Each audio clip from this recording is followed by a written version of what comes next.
Hey everybody, Film Brown here at the Movies with Film.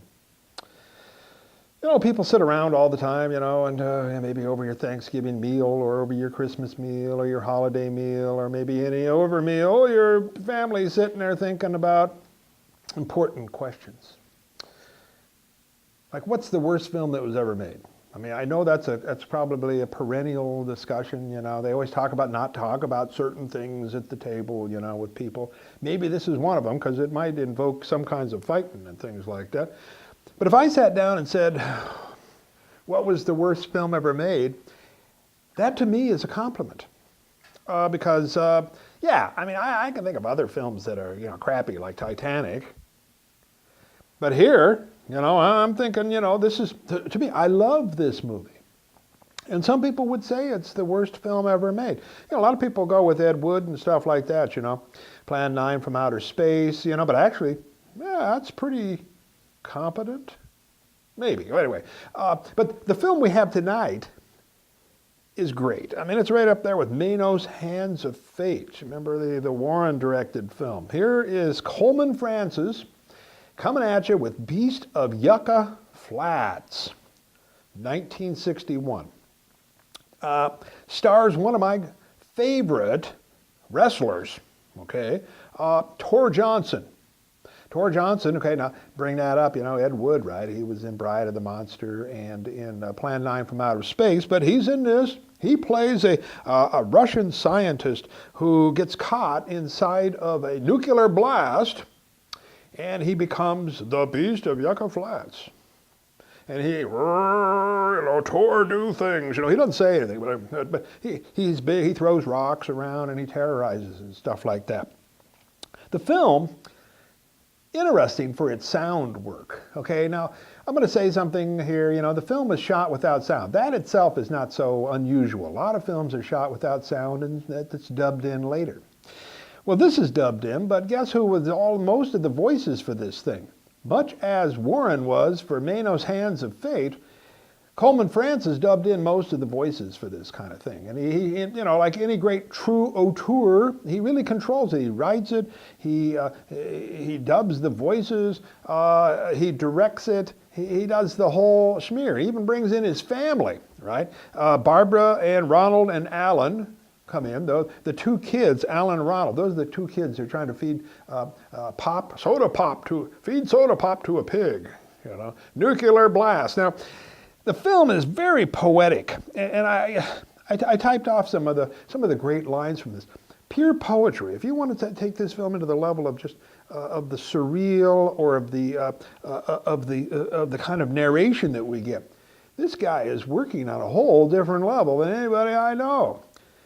Flag on the moon. Who got it there? Whoa. Well, that blows me away. Boys from the city, not yet caught by the whirlwind of progress. Feed soda pop to the thirsty pigs. Oh, I love that.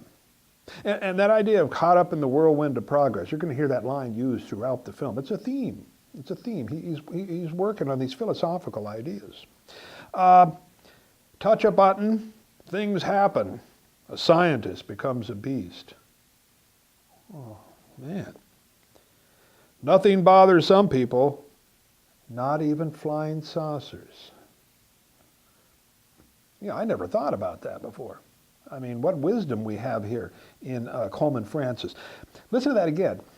Nothing bothers some people, not even flying saucers. What the heck? I mean, if you can't bother them with flying saucers, I mean, they're very inured to reality, right? I mean, nothing can bug these guys, Even a beast from Yucca Flats ain't going to bug them. A man runs. Someone shoots at him. Wham! Now, you think about it. On the screen, you see a man running and someone shoots at him. I didn't understand that until he came out and told me that. What's going on? Because I was watching part of it without any sound. What's going on there? I reel back, go, man runs, someone shoots at him. Oh, that's what's happening there. Thanks, Coleman Francis, for illustrating that for me, because I'm dumb sometimes. I don't get it. I don't follow the plot too well. Always on the prowl, looking for something or somebody to kill. Quench the killer's thirst. Oh, savage stuff. Savage. It's like feeding soda pop to a pig. I mean, who would even think about that, right? 20 hours without rest and still no enemy. Look, nobody to hate. In the blistering desert heat, Jim and Joe plan their next attack. Find the beast and kill him. Kill or be killed. Man's inhumanity to man. Yeah? Because they're caught up in that whirlwind of progress type of thing. Here's one. Well, doctors can't help her. Maybe angels, but not doctors. Huh. He's thinking on these levels of hierarchies of how things operate, you know. Doctor can take care of that. Angel can take care of that. A garage mechanic, he take care of that. You know. Cook, he take care of that, right? Farmer, take care of the pigs, right? Probably sick after getting that soda pop. Okay, but I love that line. And the way they deliver that is fantastic too, because you see the Jim and Joe, you know, they find somebody in this, they're up in these rocky cliff type of things, you know, and they say it so seriously. Well, doctors can't help her. Maybe angels, but not doctors.